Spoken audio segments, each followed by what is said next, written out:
Hello, everyone. Hello. Good morning, everyone. Thank you for joining the English Tao class. And it's great to be seeing everyone on the internet. It's great as well. We get the opportunity to keep learning about the Buddha's teachings, the Buddha's grace. And this is, well, very, very important topic today, because today also happens to be the 19th of September in the lunar calendar, which is the day GuanYin Buddha became a cultivator in the monastery, or is in Chinese they call the day she received the Tao transmission, or the day she attained Tao. This is more related to her specific life in the Chinese history. As we may know, GuanYin Buddha has many reincarnations. The incarnation most commonly known, as we know today, is GuanYin. And as in English or Sanskrit, her name is Avalokitesvara. I'm so sorry, my pronunciation is not that accurate. Avalokitesvara. Avalokitesvara has been well known in many cultures.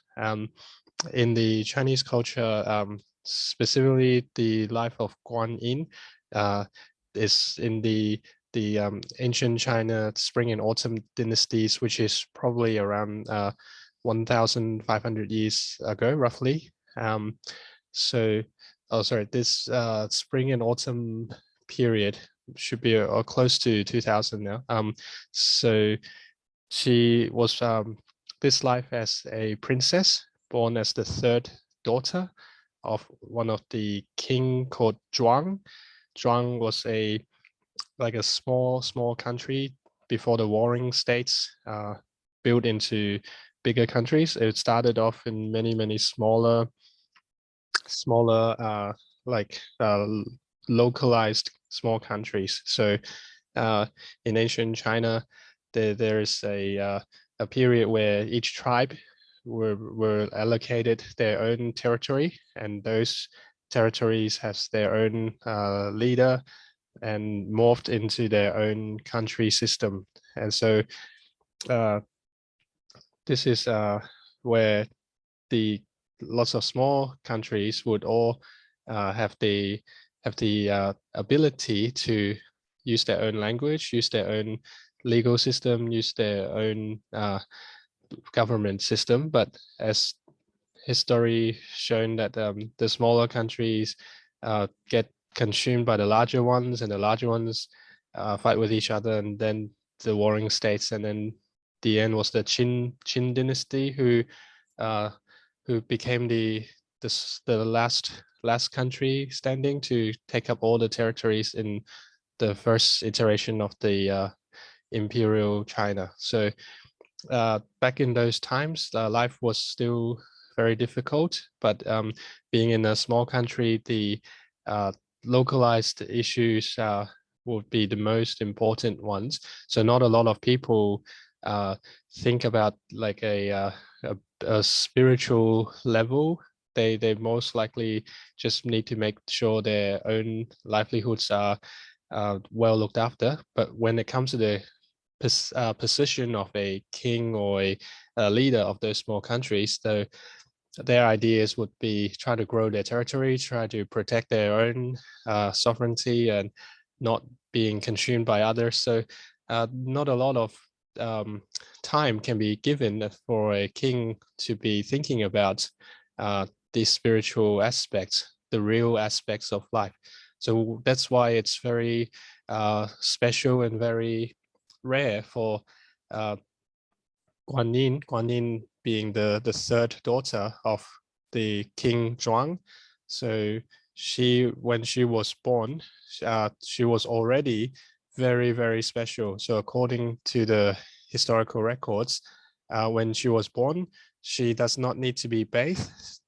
She was already most pure and the most clean infant. So when she was born, there's also good fragrance and good atmospheric environment. So all these unique signs that was symbols of a Buddha Bodhisattva being born. So when she was a young kid, she often would go to the gardens and then look after the animals in the gardens, even look after the insects in the garden. So one of the stories was that she would see the ants that was stuck in the puddles of water, and she would take the leaves to scoop them up one by one, trying to rescue the ants. So this goes to say the Bodhisattva GuanYin, from a very, very young age, since her birth, she already remembered her cultivation vows. She remembered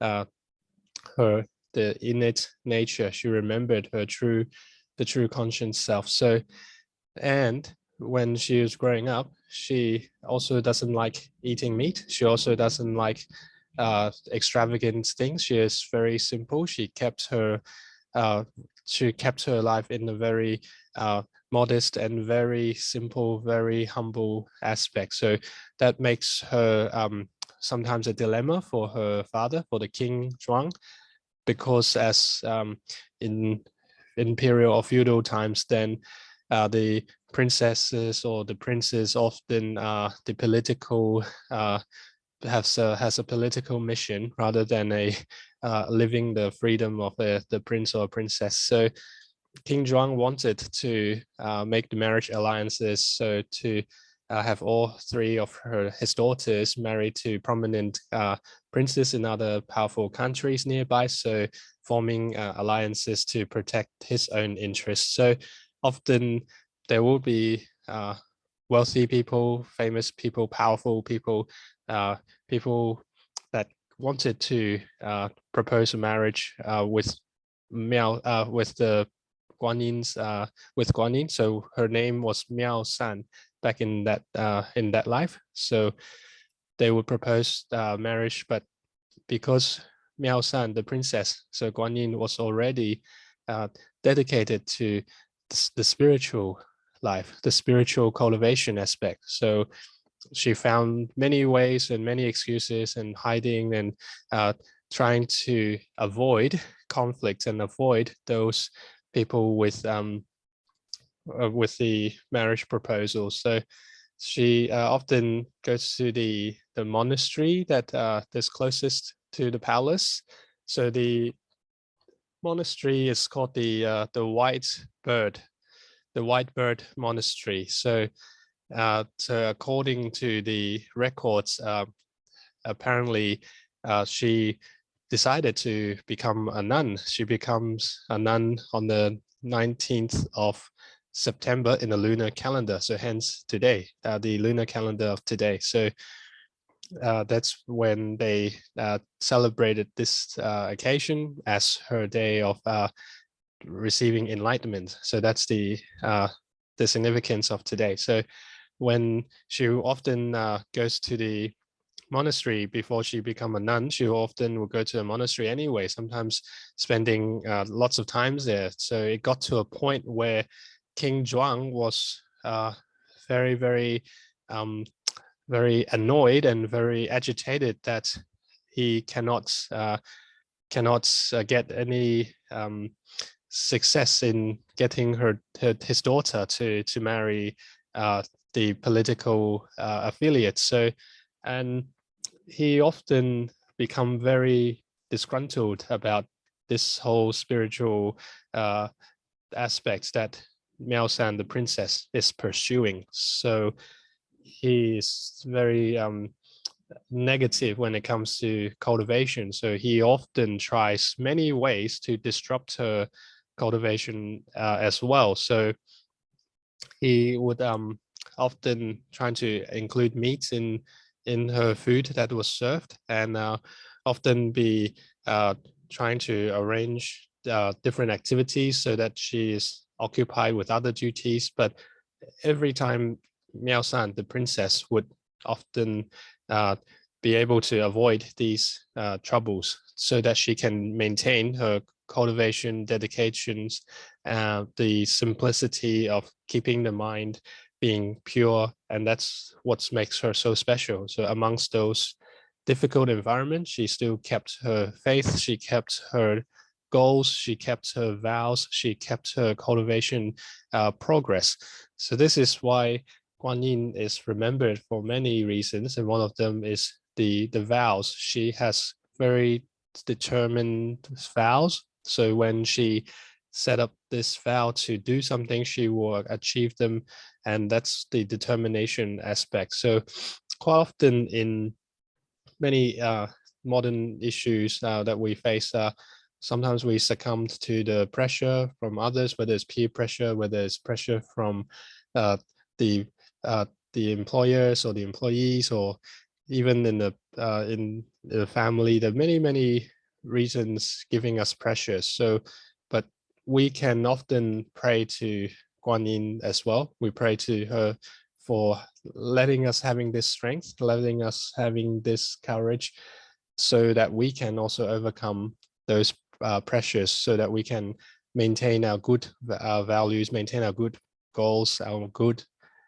vows and good faith, so on and so forth. So so the story goes that it got to a time as the King Zhuang is becoming very angry about Miao San, the princess, not living in the palace and now ending up living in the monastery. So he actually went and trying to burn down the monastery. So he's ordered his army to burn down, set fire to the monastery, and the monastery slowly burns and engulfed in all the flames. But once the whole monastery was burnt and collapsed and nothing is left, the king started to realize what has he done. He essentially has killed his daughter. He could not see any survivors from the flame, so they must have been inside the rubble where Miao San, the princess, was also located. So he was so shocked and so regretful that he actually got ill, and he actually got very ill that his health deteriorated very quickly. So so the King Zhuang was already very ill, very sad, and all the doctors had no other avenues to recover or revive the health of King Zhuang. And one day there was a monk that came by. And one day the monk came by to offer a prescription, and the prescription involved using the flesh of the family member. So that includes so using the eyes, and using the eyes of the of the family member. So, and also using the hands of the family member as part of making that prescription. So that was the last resort that the King Zhuang could use this prescription to restore his health. But that was also when he realized there wouldn't be any family member willing to offer the eyes and the hands of themselves to put towards the prescription. So he would thought that his two older daughters already are very beautiful and already very well advanced in their relationships, and there's already no other family members who could also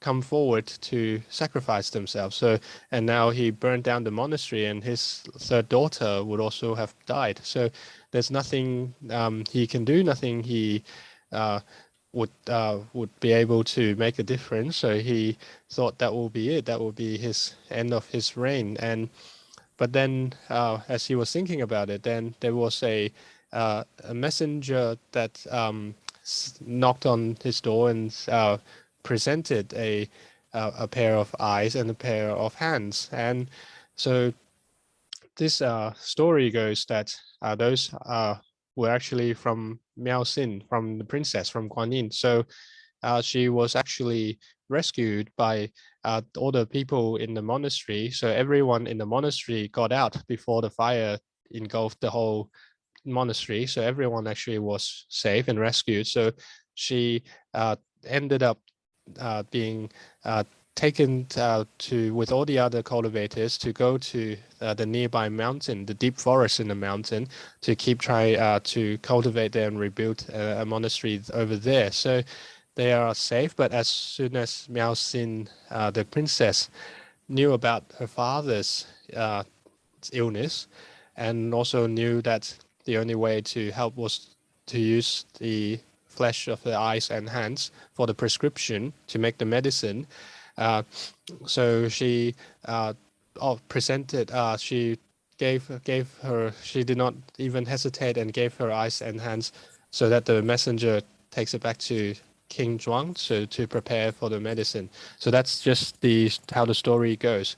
So the king was terribly in a mess at that state, where he was filled with sorrow, filled with regrets, filled with every harsh memory, harsh feelings of all the irreversible bad deeds that he have done to disrupt his daughter's cultivation, to disrupt the monastery, to disrupt all sorts of good things that her daughter is firmly believes to stand by with. So all the good precepts, so all the good discipline, all these cultivation methods that Miao Xin, the princess, would abide by, that King Zhuang opposes. King Zhuang would sometimes force laws to oppose those. So that's why at those life and death moment where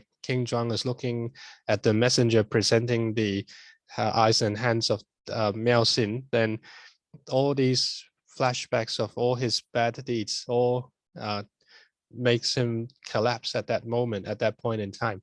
And the story goes at that moment, the GuanYin, since losing eyes and losing the hands, became the Bodhisattva of GuanYin. So that's where she attained the real status of the Buddha Sattvahood. So that's why from that moment, at that instant, she with the Bodhisattvahood, she regained the eyes. So that's why in the Chinese Buddhism, the GuanYin is referred to as the 1,000 eyes and 1,000 hands GuanYin, because her vows is to see all the sufferings, hear all the sufferings, reach to all the sufferings, and alleviate all the sufferings of all sentient beings. So that's why this is the story behind why GuanYin often in many cultures, you will see statues of GuanYin where bearing the 1,000 eyes and 1,000 hands. So that's where this comes from. So more specifically, the vows of GuanYin, this is the key aspect of her cultivation, because all the Bodhisattvas have gone through all the different cultivation stages, but it all began from making the vows. Without making the vows, then there wouldn't be the opportunity or the perseverance to complete their cultivation journeys. So this is the significance, her vows, where she made the vows to rescue every sentient beings that calls for her help, and she made the vow to reach to every sentient beings that would needed help.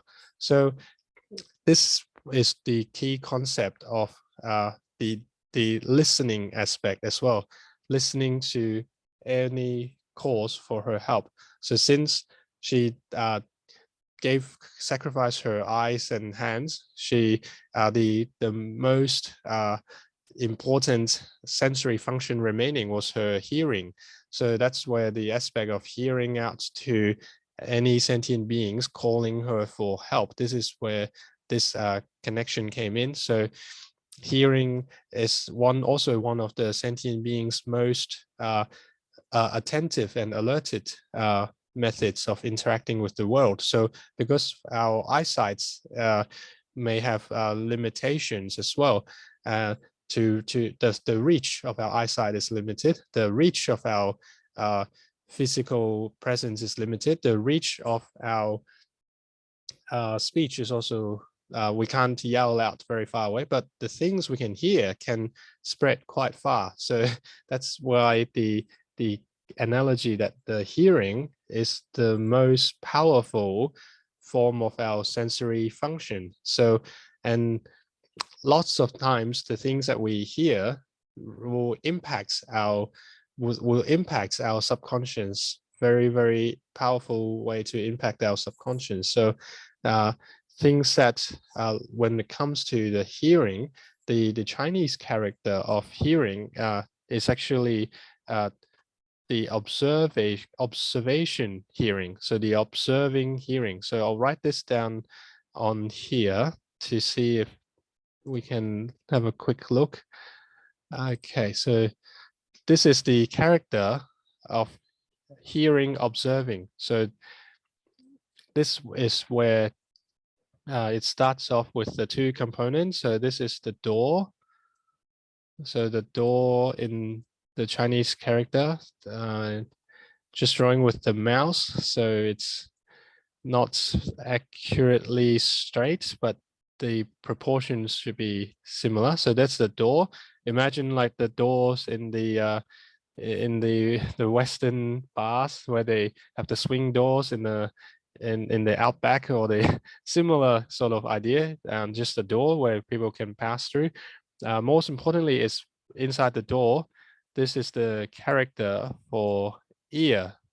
So this is the character for ear. So I would imagine that if you have a ear, so that's where this sort of aspect of the ear comes in. So everything that we hear through our ear, it's like at the door of our mind. So things that comes through, what our hearing goes through, goes through inside to our mind. So the ear is like a gateway, like a door to our mind as well. So, and this observation aspect is to listen to things, to observe by listening. So this is one of the most alerted sensory functions humans have. So this is why GuanYin realized to use this method towards reaching her enlightenment. So there are different ways to let us realize our Buddha nature, where our true self is. And Buddha GuanYin used the hearing method to observe her own Buddha nature's presence. So which means she is always listening to her Buddha nature, always observing to listen for the sounds and the calls made by her Buddha self, so made by her true spirit. So this is why she became a Bodhisattva, not only just by reaching out to seek others, to seek for others needed help, but most importantly is to observe and listen to her true conscience, to her Buddha nature, to her true spirit within. So listening to her conscience will mean she will always be using her true conscience to live. So she would always be following her true conscience. So if you are following your true conscience without any thoughts of not aligned to your true conscience, then essentially you are already aligned with Tao. You're already at the enlightened level where all the Buddhas all operate from their true conscience, from their true Buddha nature, from their true self.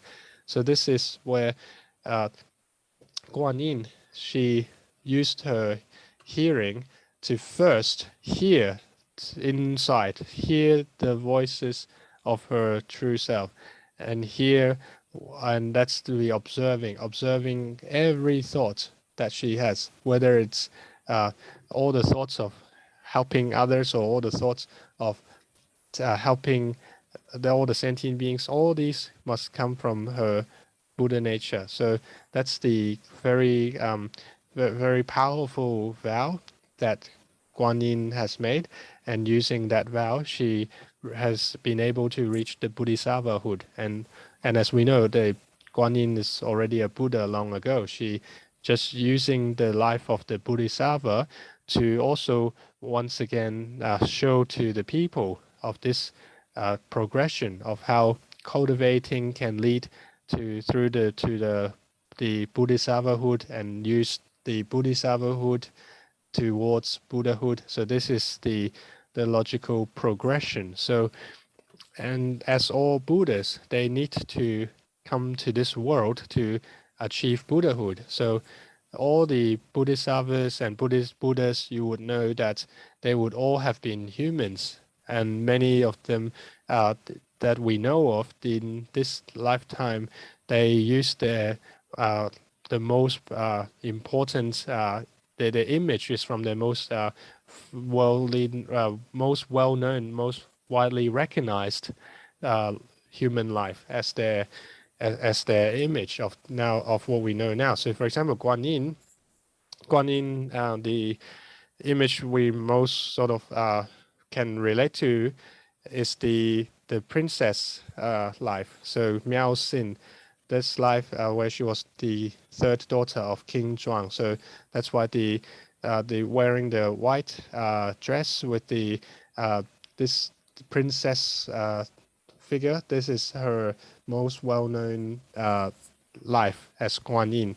So obviously, in different time and different cultures, GuanYin has a different appearance. So that's why we say the GuanYin is already always reincarnating back to the human world, always trying ways to help sentient beings, always listening to the Buddha nature within, always reaching out to raise others' Buddha nature at the same time. So, and as in the Tao temple, we have known that actually all the disasters or the calamities has to be, for example, if it was a karmic reason that a disaster must occur, they must seek permission from GuanYin first. So from GuanYin Buddha issuing the heavenly authority before the disasters were permitted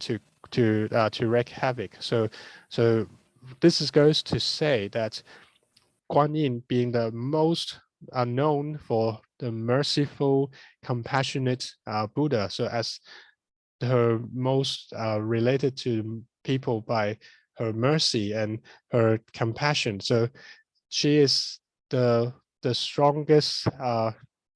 She is the strongest support that human can rely on in delaying or reducing the severity of disasters and calamities. So this is why we are very, very grateful for the love of GuanYin towards all sentient beings. So this is it's of course every Buddha and Bodhisattva would have the same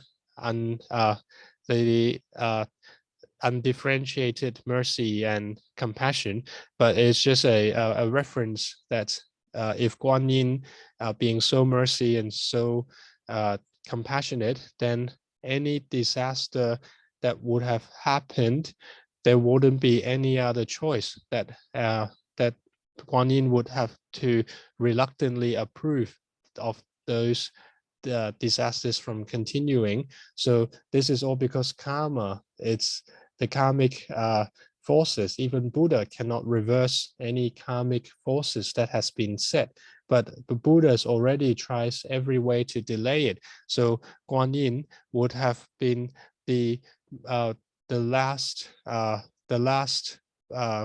resort to delay any disasters and calamities. So this is why in the Tao community, a lot of cultivators first became familiar with GuanYin before they knew about Tao. So GuanYin is very closely related to all Tao cultivators, and so being her where she in that life as the princess Miao Xin, she she has her she has her monastery later built near the same country in the King Zhuang's old territory. So that's in the China's geography is referred to as the ocean part, the southern ocean part. So that's why in the Tao temple we also refer to her as the Nan-Hai ancient Buddha. So she is already a Buddha from long ago, and she's looking after the southern ocean area. So that's where Nan-Hai means the southern ocean. So in Tao, in our temple rituals, we would have Nan-Hai Gufo. So that's the Chinese word Nan-Hai ancient Buddha. So every Tao cultivator would know about GuanYin and would know about how she is so merciful and so compassionate, and she is looking after all sentient beings, and especially helping Tao cultivators with overcoming our calamities, overcoming our disasters. So very very important aspect is we as Tao cultivators also need to be aligned to the vows of GuanYin. So all the sentient beings on the outside world, we must find a way to reach out to them, especially those who are closest to us, like our family, like our friends, like our people who we can reach out to on a day-to-day basis. So we need to try and help those loved ones and important people know about Tao, know about their true Buddha self, know about their real existence, know about their real spiritual being. So then the second part is the GuanYin not only reach out to the sentient beings on the external world, but also reach inward to all the thoughts that we have. So if we look at each thought as a sentient being as well, we need to help all the sentient beings inside, all the thoughts, all the thinking that is going through. If they are like a sentient being, we need to use the truth to help them. So for example, we need to use the truth to make our good thoughts. We need to make sure every thought is aligned to the truth. We need to make sure that every thought comes about from our Buddha nature.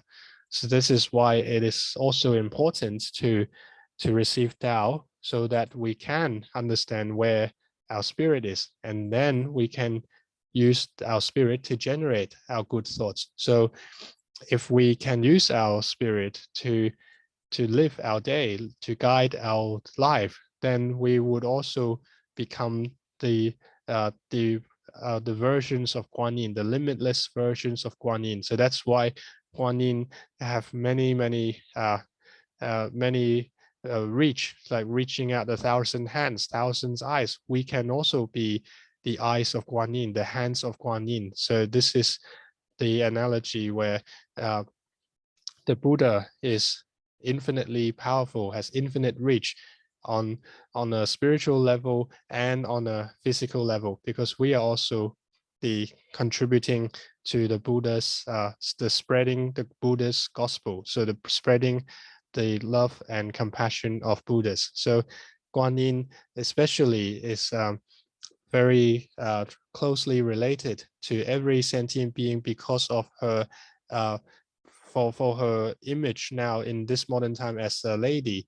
So even the little children would found her to be very loving and very closely connected. So and especially as we know, the terms of the time cycle has come to a point where it's like the sun has set and the moon is now shining. So if we use the abstract aspect of yin and yang, where we we hypothesize that the yang is like the masculine force and the yin is like the feminine force. So now is the time of the feminine force being in charge. So like the sun's already set, and now it's the moon that is in the sky, still giving us the light.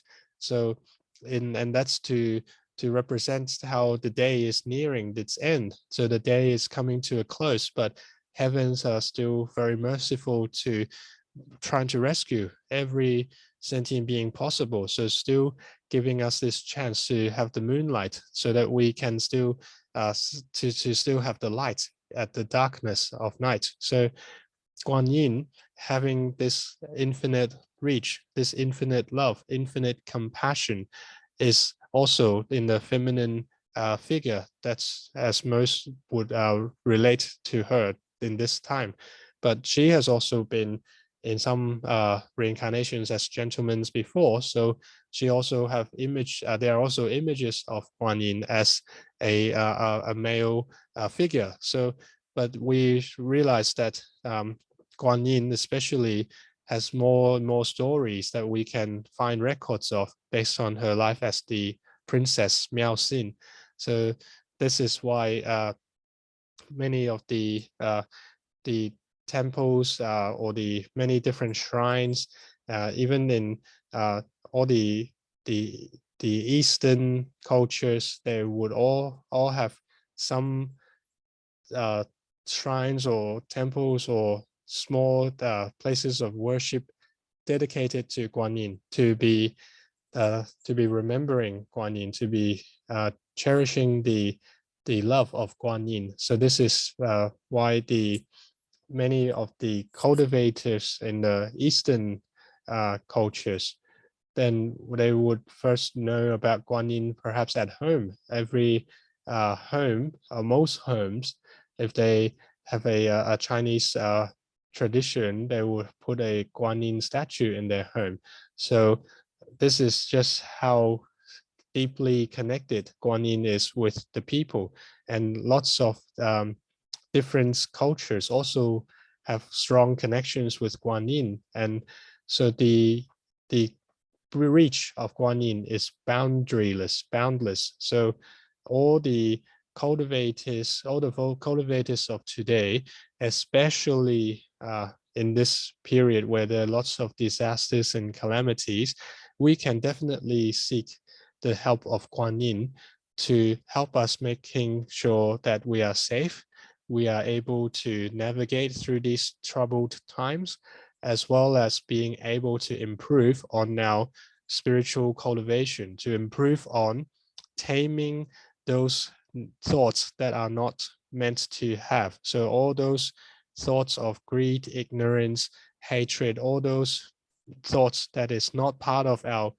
innate nature, those thoughts, like those sentient beings, must be rescued. So those thoughts will need to use our Buddha nature to be tamed, to overcome, so that we don't have those thoughts affecting us. So, and we can see GuanYin, like in the life of the princess Miao Xin, never hurts anyone, never hurts any sentient beings, always cherishes life, always have the good will, have the good intention, always avoids those with the bad motives to ever get close to her. So she is protecting herself and she's protecting others.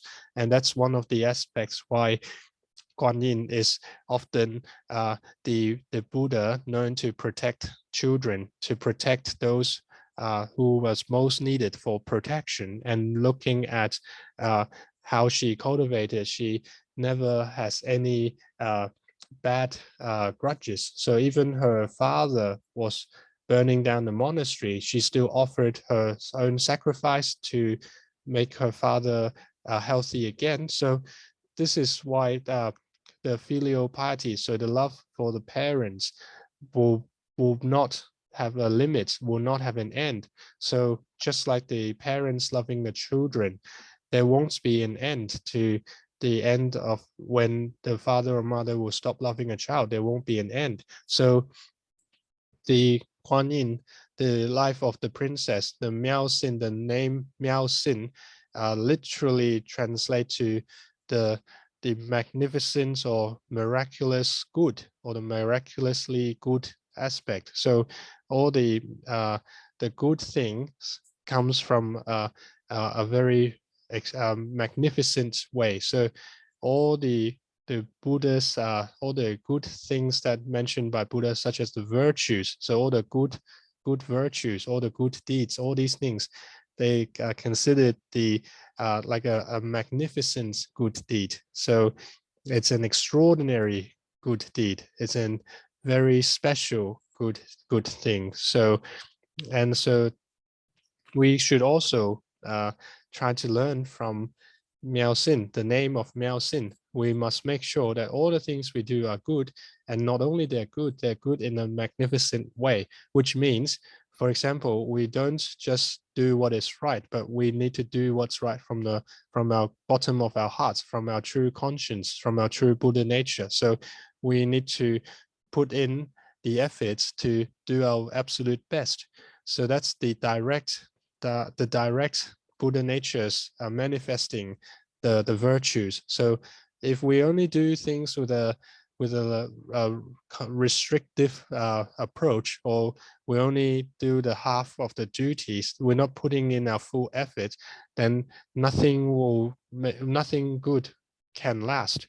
So the reason the Buddha's teachings, the Buddha's rescuing sentient beings, all these great things, they are lasting, they're everlasting good deeds, they're everlasting legacy, is because Buddhas gave their all, gave their absolute best, gave the every last bit they have. So just like Miao Xin offered her eyes and her hands, so there's nothing is held back, nothing is reserved for themselves. So when Buddha goes out, they forgot about themselves. When Buddha goes out to help sentient beings, they forgot about themselves. So same for us. If we are really going to help other sentient beings, we need to make sure we remove ourselves in the process. So which means we should not keep thinking about what we will get in return, or how we need to protect our own interests first, or all these self aspects needs to be put away, and just focus on getting the right things from getting the right things happening first. So like GuanYin would help sentient beings first, rather than thinking about, oh, will she get into any situations where she is disadvantaged. She wouldn't think about herself. She would just think in the best interest of the sentient beings. So if Tao cultivators do the same, we have the fortunate benefit that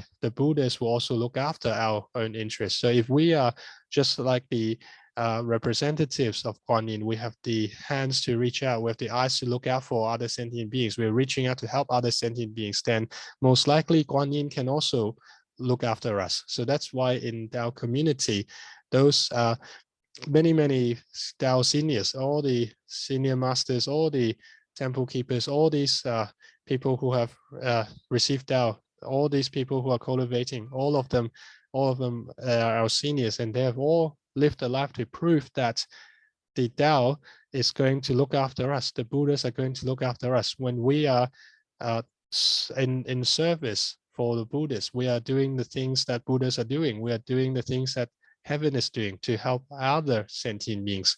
When we wholeheartedly reach out to help other sentient beings, sometimes we realize our own issues at home could be solved without us worrying too much, and it will just solve it on its own. So it's not to blindly rely on, say, oh, I just need to do everything on the outside of home and not have to worrying about my own home. It's to say that those things that you have done your absolute best shot at home, and if those issues are still there, then not have to worry so much because you've already done your best. So if we can also reach out to do our absolute best to help other sentient beings, then most likely then those things that you couldn't solve at home, the Buddhists will have a solution. Buddhists will have a way to help us work around those. So, and that's why in Dao communities, the people can prove that their life are improving. Their life is ever improving. Their life is getting better and better. Their life is always more and more happier when they know about Tao, cultivate Tao, use their Buddha nature to live a life of Tao. That is why this Tao is transforming the society. The Tao is transforming the human life. So if you are ever realizing that your life doesn't seem to be improving or doesn't seem to be happier, doesn't seem to be lesser and lesser burden, then we should use this time to reflect, look at our Buddha nature's cause, look back like the GuanYin to observe our Buddha nature from towards our within, and use that opportunity to reflect to see whether it is our own delays in delaying our Buddha nature from manifesting. So are we actually delaying our true self from taking lead of our lives? So if we can use this chance, if we found that our life doesn't seem to be going smoothly lately, then we can try to take a moment to see how we have been cultivating, whether we have missed some aspects. So whether we have not been fully aligned to GuanYin's vows, whether we have not been aligned fully to Qigong Living Buddha's vows, or whether we have not been aligned fully to Mila Buddha's vows, or the Yuhui Bodhisattva's vows. All the great Buddhas, all of them have the vows, all of them have their cultivation focus of helping other sentient beings, and at the same time helping the sentient beings, the thoughts inside our mind. So this is why it works together both ways, reaching out and reaching within. So GuanYin has many important teachings and important lessons, and all of them all is dedicated to the awakening. All of them are dedicated to realizing our true Buddha self inside, and then manifesting that wisdom. So in the Heart Sutra, the most popular, most famous sutra in the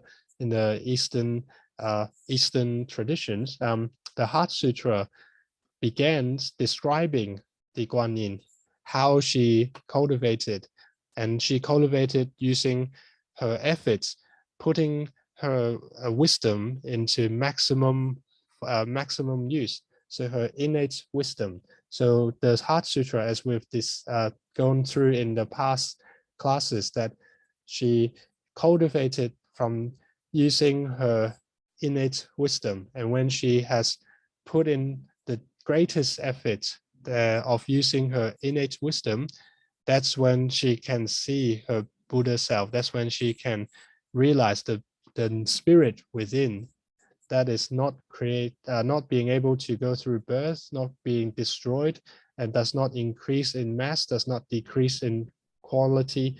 This is our true spirit. So that comes from our understanding of where our spirit is and where our wisdom comes from. So the GuanYin Buddha has lots of wisdom. The innate wisdom, needs not to be taught. It was already with us when we were born. It was already with us before we were born. It was with us in our past lives. It was with us in our beginning, and it will still be with us in our future lives. So this is why it's so important to help sentient beings find their true wisdom, find the source of their wisdom, find their spirit. When they have known their spirit, when they can realize their true self, then they can let those innate wisdom be revived, be restored, be manifested, be using their wisdom to lead their lives. And that's how we can complete our cultivation duties, complete our mission that we come here to rescue more people. So helping sentient beings be able to learn from Buddha, realize there's Buddha within, and then achieve what the Buddhas can achieve as well. And that's the whole purpose of sharing about Tao, sharing about cultivation, sharing about the facts that every sentient being was once a Buddha, and we have to help them to live a Buddha's life.